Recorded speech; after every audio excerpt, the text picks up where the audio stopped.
Okay, thank you. It's the 7th of May. This is Rabbi Levitt, Gemora.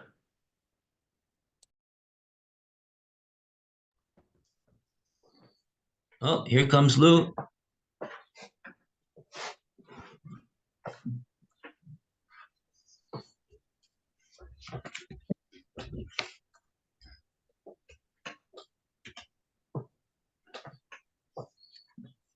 Okay, so El Osya Me'ed Echad. Morris. Moving on to attempting a second Kal V'chomer.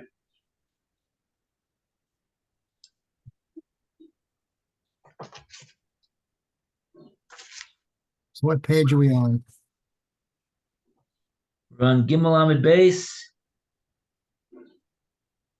towards the bottom of the Amud. 3B3. Hold on.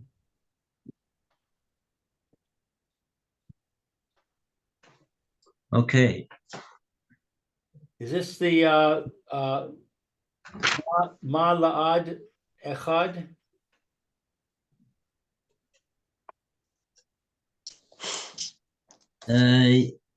yeah, before we do, that's the Kasha. Before we do that, let's just restate the Gemara's suggestion that we have a different Kal V'chomer. When the Gemara says Ella, 1, 2, 3, Isya Me'ed Echad? yeah. Okay, so that's 3B3, right-hand column, very first line.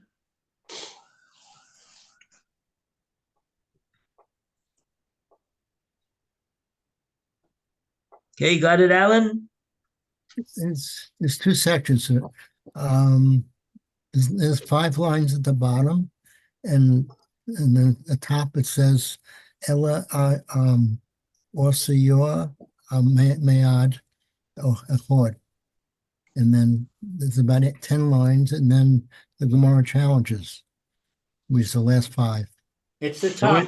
It's the top where it says rather Rav Chia's law. Okay, got it. So Ella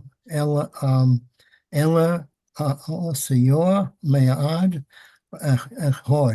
Rather, Rabbi Chia's law emerges through a Kal V'chomer from the law of a solitary witness. Ma'ad Echad She'ein Machaya Bo, or woman Machaya Bo Shavuor. If a solitary witness who cannot obligate himself to pay money can obligate him to take an oath. Adim Shoma Avin Osai Ma'on a no din Shema Chaybin Oso Sheor. Then 2 witnesses who can obligate him to pay money, is it not certain that they obligate him to take an oath, i.e. when they substantiate part of the claim that he denies? The Gemara challenges his new Kal V'chomer as well. Ma la'ad echad shekain al ma shehu me'adin hu nishabor. What can you prove from the case of a solitary witness where the defendant must swear regarding that which the solitary witness testifies?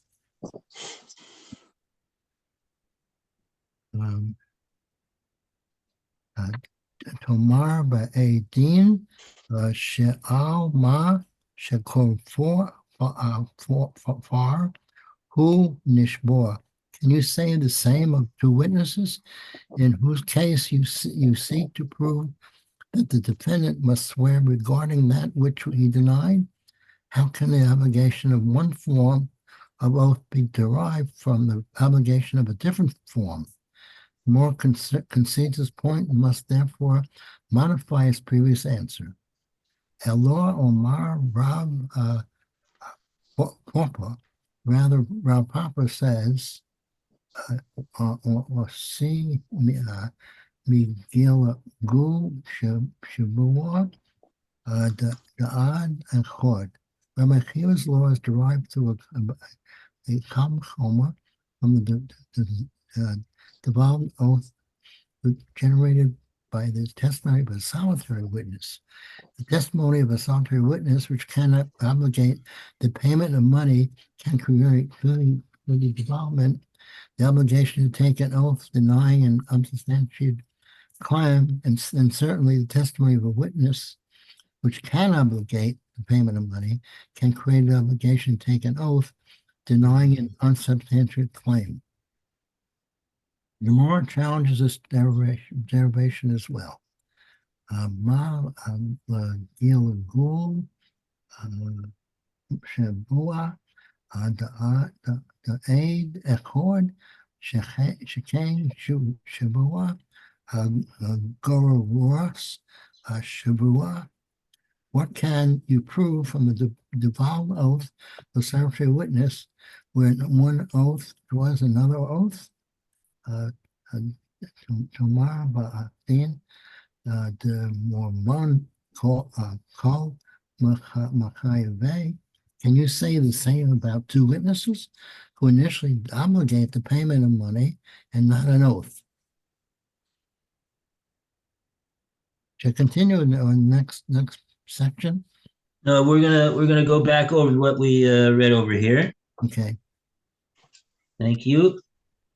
Okay, so we have a Rashi at the bottom of Gimel Amud Beis. Ma le'ed echad.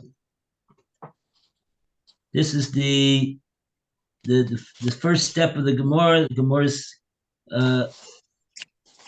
saying that we have a Kal V'chomer based upon the din of Eid Echad in comparison to the din of Shnei Eidim. Okay, Ma le'ed echad. Phil, good morning. Good morning. Ma le'ed echad. Okay, that's near the bottom, the three lines from the bottom. Ma le'ed echad. Yeah. Just as there's one witness, Koloma to say hechi, that this Yofat Mishvua will require a shvua. The Shnayim Mishvua, that two of them in a shvua, the Eid Echad, two in a shvua like one witness. Ma the Eid Echad, just like to one witness, Shekain al Ma ha'aded, so that on what he testifies, Me'ed hu b'shvua l'hachisho, a shvua that he denied it.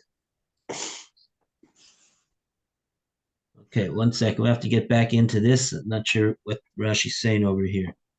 We have a Kal V'chomer based upon the din of Eid Echad. So what do we see about an Eid Echad? Eid Echad is not Machayev Momen,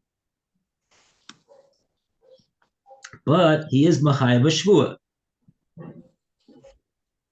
He's Machayev Shvua, meaning that the defendant, after he has denied in complete denial the claim of the plaintiff, so now the plaintiff brings a singular witness, and the witness says that he testifies that the defendant owes the plaintiff the whole amount that the plaintiff is claiming. But he's only one witness, so one witness cannot obligate the defendant anything to pay. But the Torah says one witness is come l'shvua. That was what we said yesterday from that pasuk that we looked up in Devorim. Lo yokum eid echad beish, l'kol oven and l'kol chatas. So he forces the defendant to make a shvua to contradict the testimony of the one witness. So if he so his shvua will be he'll just swear to what his claim was. He was a kofar b'kol, so he'll swear that he was a kofar b'kol, and that is what one witness has ability to do. So if one witness has the ability to do that, so the Gemara says, Eidim, if you had two witnesses, they are mechayvin oso moment. They could obligate the defendant to pay, and then the defendant has no way to. There's nothing that he can do now to contradict two witnesses. Two witnesses establish an obligation in Bezdin. So if two witnesses we see are stronger than one witness, so surely two witnesses, if they testify to part of the obligation, so they would force the guy to swear on the other half. That's, I think, we go back. I think that's what Rashi's saying over here. Klomer heiki yalfas shavua d'shnayim mishvu de'ed echad. How do we learn out? Yalfas is a lashon of yalfusa. How do we derive, based upon the limud of a kal v'chomer, that a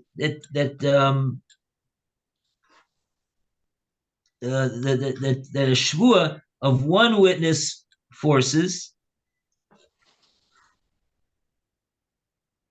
That's Rashi's wording of Rashi. What Kloma heichi yalfas shvua de shnayim mishvua de eidechad. Right. That's what we want to do.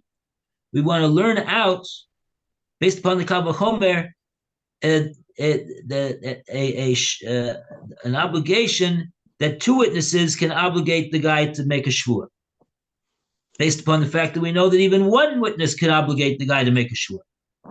So that's what Rashi is explaining.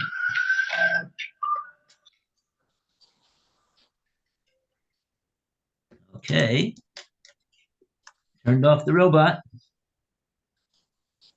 Mala eid echad, just like we find by an eid echad, shekain al ma she'eid me'id, on that which the one witness testifies, hu nishba, that forces the defendant to swear lahakhisho, to contradict the eidus of that one aid. Certainly, two witnesses should have that, at least that power to do exactly that same thing. That is what the Kal V'chomer is all about.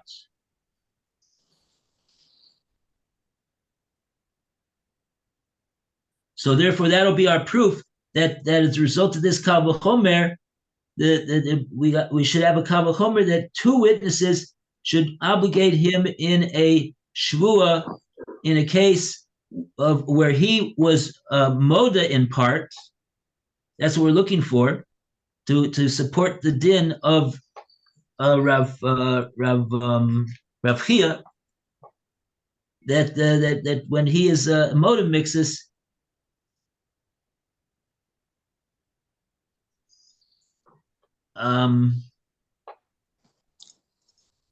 Shemachai so shavua.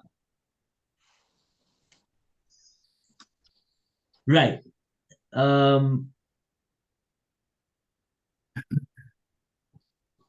Okay.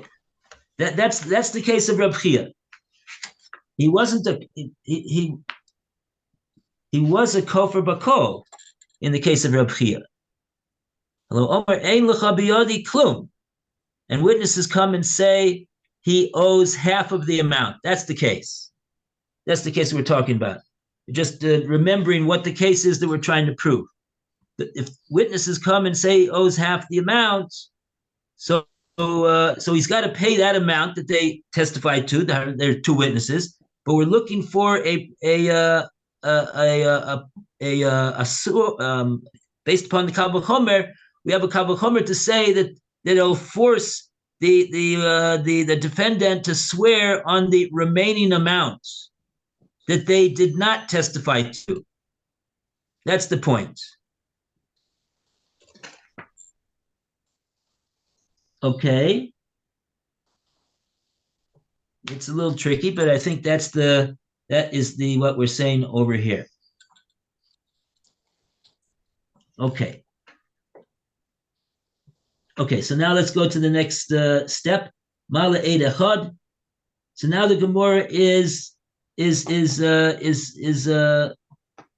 refuting the Kal V'chomer. The Gemara is saying no, it's not a good Kal V'chomer. Why is it not a good Kal V'chomer? Here, the Gemara says, because look, you have Mala Eid Echad, Shekain Amashahu Me'id Hu Nishba. That's the tricky part that we were sort of like glossing over. The Gemara caught us over here. Gemara says no, it's not really a correct Kal V'chomer, because the case of the Eid Echad is a case that he's making he's testifying that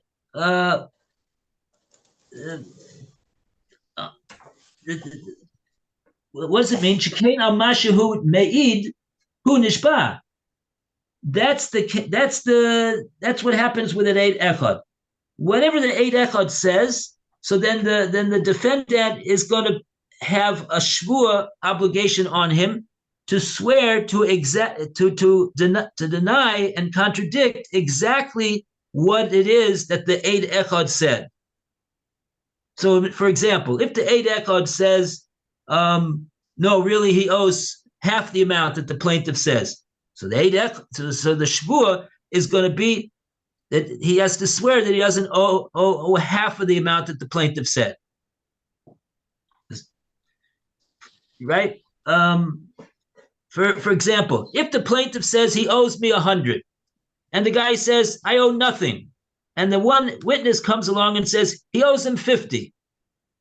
So all the defendant has to do is swear that he doesn't owe 50. He doesn't have to swear that he doesn't owe anything, because he's swearing not against the plaintiff to contradict him. He's swearing, the Torah requires him to swear to contradict the singular witness, and the singular witness only testified to 50.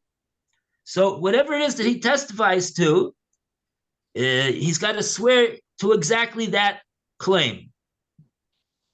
You could have a singular witness that says, yes, he owes the whole amount.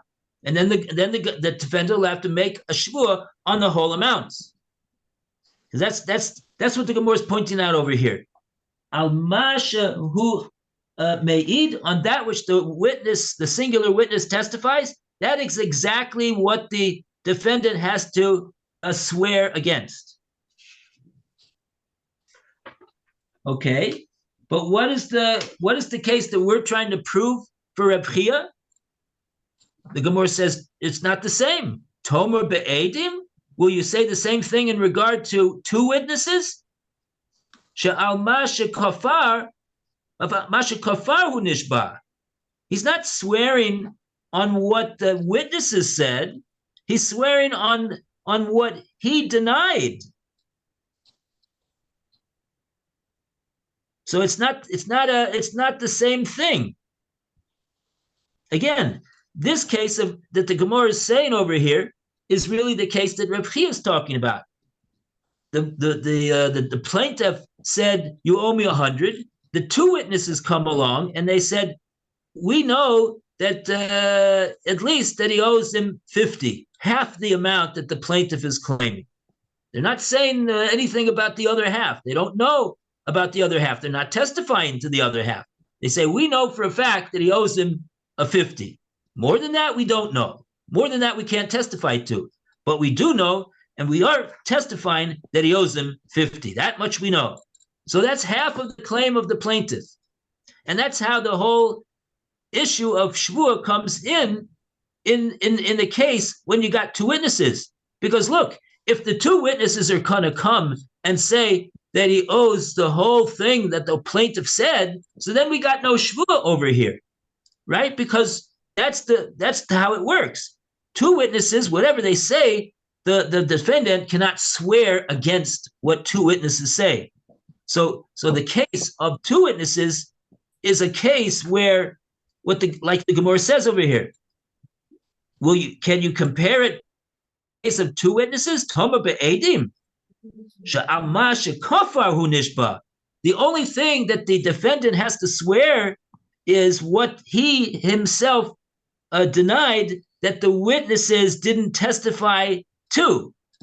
They testified that he owes 50. So now he is going to have to make a shvua. That's what we're trying to prove according to Rabchia. He'll have to make a shvua not on the 50 that they testified to. The 50 that they testified to, he's got to pay it. There's nothing to talk about. Two witnesses establish an obligation in Bezdin that he can't testify, that he can't swear against to contradict it. It's not uncontradictable. Only thing that can contradict it is other witnesses that come and say he doesn't owe the 50. But we're not talking about that. But we're talking about the defendant is gonna. We're trying to prove that a Kal V'chomer, that two witnesses can force the defendant to make a shvua in regard to the amount that they did not testify to, that the defendant denied. And so on that, the Gemora is saying this is not a proper comparison. It's not an equal deal over here. You're comparing apples and oranges. Okay, so that's what the Gemora's reservation over here is, and that is what takes down this Kal V'chomer from Eid Echad. So we didn't really prove, in other words, that that there's something about Eid Echad which has more koach than two witnesses have. No, we didn't prove. It wasn't that type of a pirka to take down the Kal V'chomer. But how we took down the Kal V'chomer is that we said it's not really a Kal V'chomer. It's because you're trying to prove something more than what you're able to prove based upon the Kal V'chomer. Okay. And let's just see if Rashi has anything to say about that. Yes, Rashi has something to say. Let's hear how Rashi explains it. This is the first Rashi on Amid Dalid Amid Aleph, Daf Dalid Amid Aleph, Tomer. And for that, we have an opportunity here to give a round of applause for Daf Gimel Amid Beis.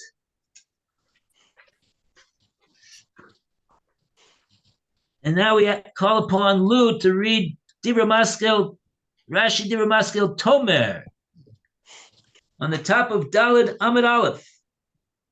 Tomer Be'edim Sha'al Pa'ama Kaper who. No, we're reading from the Rashi. Tomer. Okay, let me get my glasses.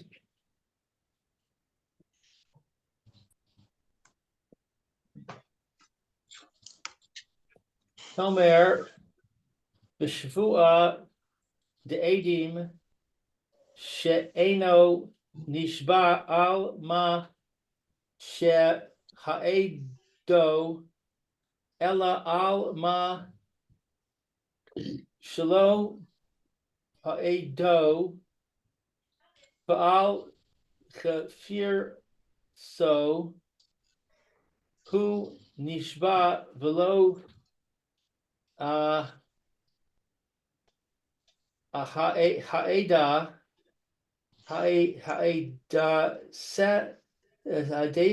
san u minayin lecha Lehatmir, lechachmir, kol kach. So they said with an oath of witnesses, that's not an oath concerning what they testified to, rather concerning what they did not testify to. Okay. And concerning the denial, his denial, he swore Right there. did not testify. And from where do you get this? That he's more strict, that he's so strict.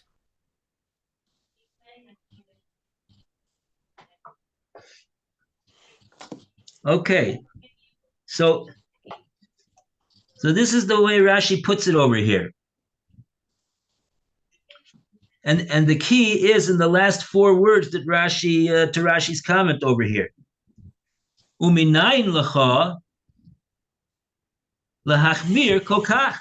Oh, it's actually 5 words. Okay, that's the bottom line of what the Gemora is saying, according to Rashi. Minayin lecha lahachmir kokach.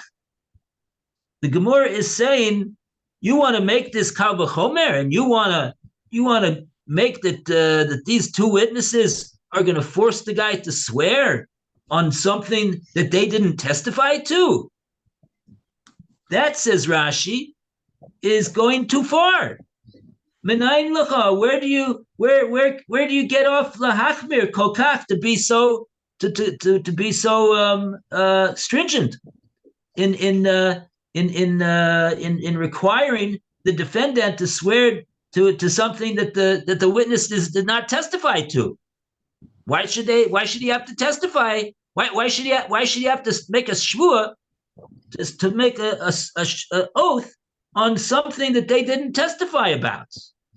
Why is that being so machmir?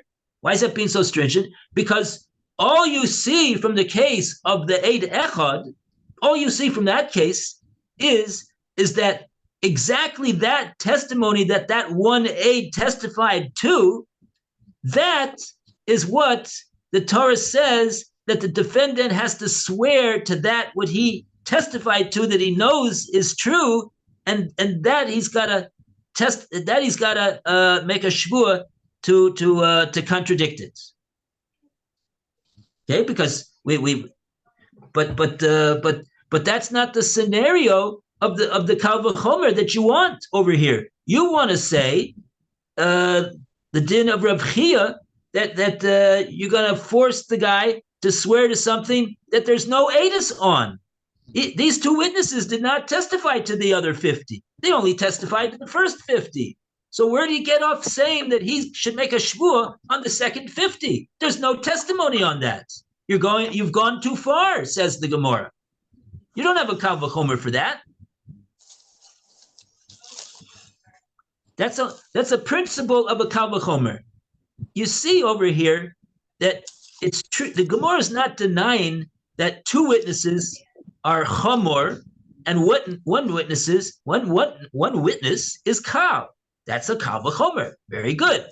You got a kal. You have a relationship between 1 witness and 2 witnesses of kal and chomer. So theoretically speaking, you could make a kal v'chomer.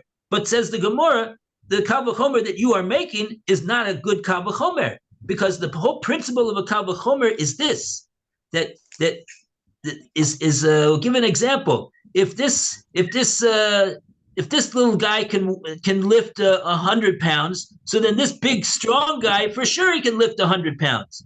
But that's the whole kal v'chomer, that surely the big strong guy, he could lift what the little guy could lift, the same amount. But we can't have a kal v'chomer that says that if the little guy can lift 100, then certainly the big guy can lift 200.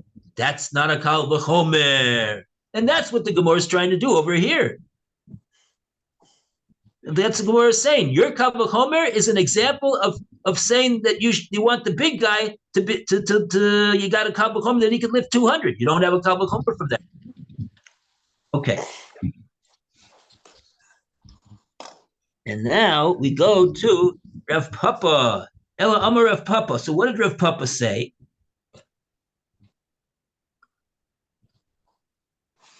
Rav Papa is now suggesting a third suggestion over here of a kal v'chomer to be able to support the din of Reb Chia. And again, the din of Reb Chia is that we want to say that when the witnesses testify to half of the amount in question, that'll force the defendant to make a shvua on the other half that he doesn't owe the other half. Similar to the case of when a guy is moda b'mixus. The Torah says he's got to swear to the other half that he is not admitted to. We want to say that Reb Chia said he got a kal v'chomer that it should be all the more so if that's the way it is in Hodas Piv. Certainly, it should be the way with Eidim. That should be the din. But we're trying to figure out where we got a source to say that we got a kal v'chomer. So far we got 2 strikes, I think. Okay, so what does Rav Papa say? Here we have a long Rashi. Before we read the long Rashi, let's go over this, what Rav Papa said over here again. Ela Amar Rav Papa. What did Rav Papa say? Asi migilgul shvua de'ed echad. We got a kal v'chomer, says Rav Papa, from the case of Gilgul Shvua of Eid Echad. And now, before we go into let's just read the words before we read the Rashi. Gemora continues, Ma'ale Gilgul Shvua to Eid Echad, just like we find by the Gilgul Shvua of Eid Echad. We're going to explain what Gilgul Shvua of Eid Echad means in a minute, hopefully. What do we find over there in that case? Shekain Shavua Goreres Shavua. That's really the principle of Gilgul Shvua. Gilgul Shvua means that we're Megalgel. We're going to roll Shvua number 2 onto Shvua number 1. Shekain Shvua Goreres Shvua. One shvua that the Torah commands is goreres. It drags together with it an obligation to make a second shvua, which he otherwise wouldn't be obligated to make. Oh, sorry. This is already the Gemora's refutation of the suggestion of Rav Papa, because when it says Tomar, it's saying, you can't say that. It's like saying, will you say that? It's a rhetorical way of saying, you can't say that. Tomar be'edim. Will you say the same thing of edim? The moment kom mechayve. That they are mechayev moment. Okay, so we don't understand. So we need Rashi to fill us in over here. What exactly is the Gemora talking about? And for this, we got Rashi Dibra Maskil Migilgul Shua de Eid Echad. So Rashi is going to tell us a little bit about the whole din of Gilgul Shvua. Gilgul Shvua, we roll over or draw out a shvua for one witness. Im nechayev lo b'shvua, if we chayev him to make a shvua al yidei eid echad, by one witness, keda amrinan, the haita alav, and it was on him a taina acheret, another claim Sholo Haita, there wasn't before Mutelet, that wasn't placed upon him, a shvua.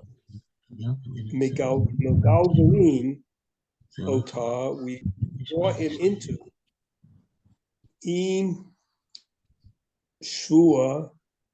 If he takes a shvua, so this the shvua, the nishpa al shneim, and he has to now do a shvua on both of them. You know, it's just like if he makes this one shvua, he has to make the second one also. The galgalu shvua, the raita, because this ruling of forcing one shvua on the other is a derisa thing. The Yalfinan, because we learned this law in Kedushin,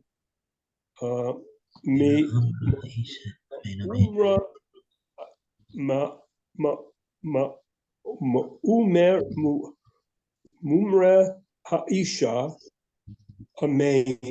If the woman says Amen, Amen, Amen, she says it twice here. Hari Shao, this is on Ma Shalo. This is also on what wasn't testified, aid who that the witness didn't testify about. So the witness testified about one thing, but somehow this woman in this case mentions Amen twice, and she's now chayiv on a second thing also. Right. The reason she's saying, right, this is the case of the sota, and the Kohen is administering a shvua to her, and the Torah says the Amra Ha'isha, and the woman will say Amen, Amen. She'll say Amen to the first thing, and she'll say Amen to the second thing. What's the two things that she's saying Amen to? So the Gemora learns out from this that the Isha says two Amens, that she is essentially validating the Cohen's administration of an oath to her that she didn't do X, and then once she's got to swear that she didn't do X, she's got to swear that she didn't do Y, and so therefore she's saying Amen to the X that she was obligated to do, and then she was swearing to Y as well. And the Gemara learns out from there this principle that shvua is goreres shvua bidaraisa.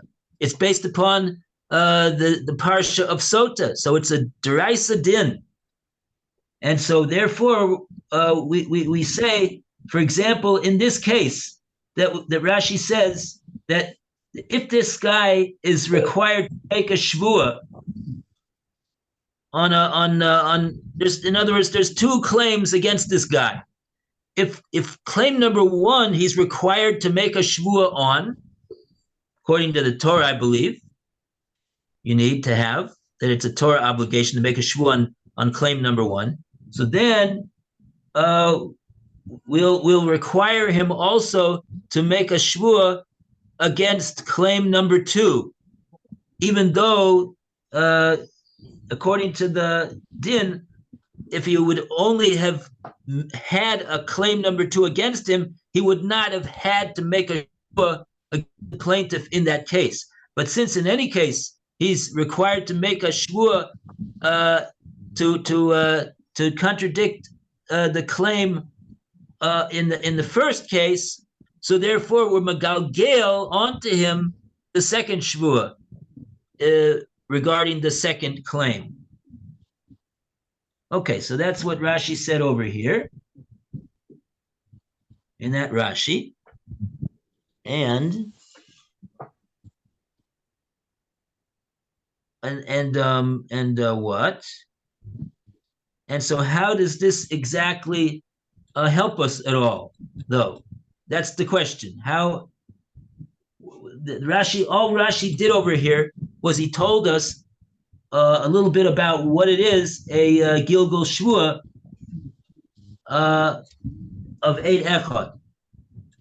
So in other words, there was a case, the Eid Echad, you have to swear Minatorah against one witness, his testimony, and so now he's going to have to swear in regard to the other one. So Rashi didn't explain really exactly how this is going to help us in our case over here. But I think that the point is like this. Just like one witness, which we said, admittedly, is kal in relation to two witnesses, doesn't have the same koach as two witnesses, so that makes two witnesses chomor, because it's not able to, one witness not able to be mechayev mammon, but he could be mechayev the guy to make a shvua.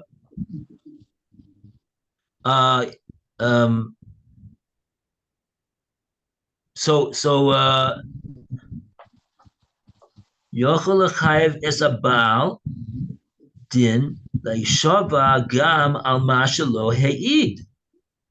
Oh, that's where we're getting it in.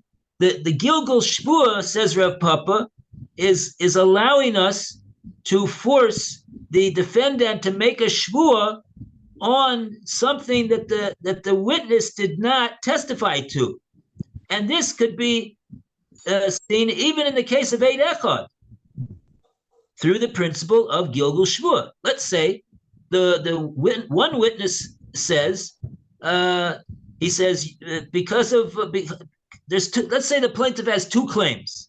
He's got a claim of X and he's got a claim of Y. So the one witness comes along and he testifies, yeah, the claim of X is a valid claim. He owes him based upon claim X. So fine. So he's got to swear the defendant and say, no, claim X is no good. I contradict him if he wants to prevail. But now he can also, because of Gilgal Shvua, he's going to have to swear, even if there's no testimony from the one aid on claim number two. I said Y, X and Y, right? So if that's the case, because of Gilgal Shvua, when it comes to one witness, all the more so that should be the din when it comes to two witnesses. And so therefore, what are we saying? We're saying that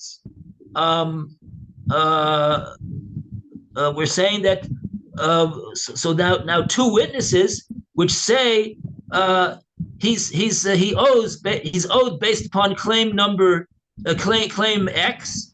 So it should be kal v'chomer that even though he's not going to swear on that one, but he should have to swear on the other claim. That seems to be what the Gemora is saying, even though that's not really Gilgal Shvua, right?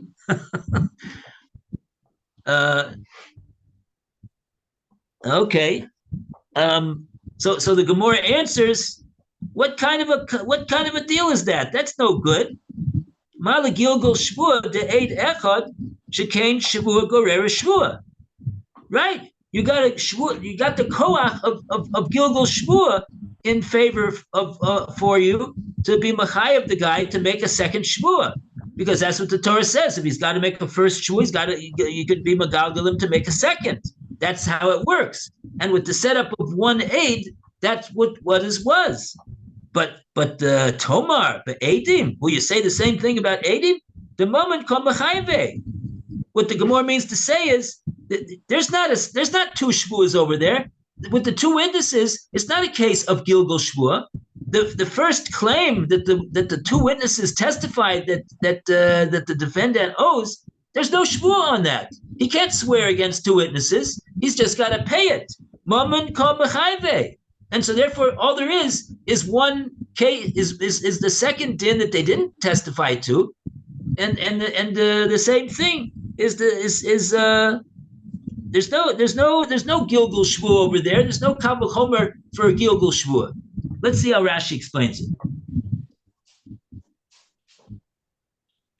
Rashi Dibra Maskil Shekain Shvua Gerer Shvua.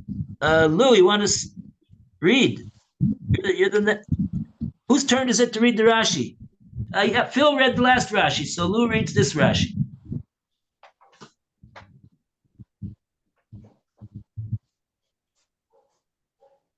You okay with it, Lou? You want me to read it? Try it, yeah.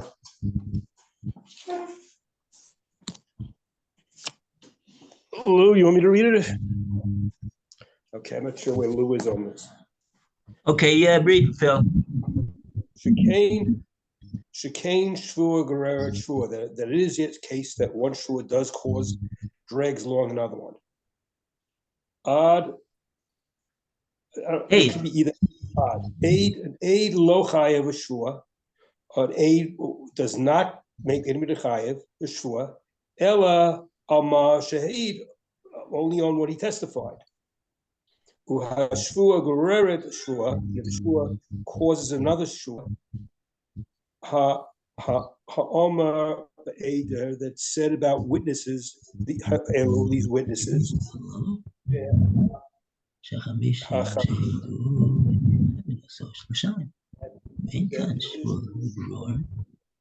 Give them that chayim mishalem to pay. The ain kan shvua ligra, and there isn't a case to force somebody shvua to draw out ma al yadei shvua because of a shvua on the remainder. Right. Okay, so the 50 we're talking about is not 50. We're talking about the 50 that's left. That you gave half of it. Right. Right. So Rashi's saying that again, this Kal V'chomer is no good. You don't. The whole basis of the Kal V'chomer could have been, would have been, should have been, if we say that by Eid Echad that one shvua can be Megalgel a second shvua. Oh, Kal V'chomer, when it comes to two witnesses, that one shvua can be Megalgel the second shvua. Of course, that's a very nice Kal V'chomer. But the Gemora says, but that's not the whole situation. It doesn't work like that when it comes to two witnesses, because you don't have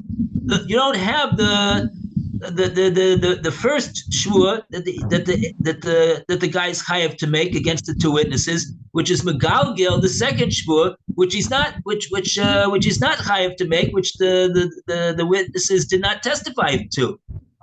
You don't have that because the first the testimony of the two witnesses doesn't require the defendant, doesn't allow the defendant to make a shvua to contradict it and dismiss it. So again, that's what Rashi is saying over here, that the Gemora is saying. Okay. All right. Take care. All the best. Everybody have a great Erev Rosh Chodesh. Thank you, Rabbi. Take care. Thanks. Bye-bye. Preparing for Chodesh Iyar.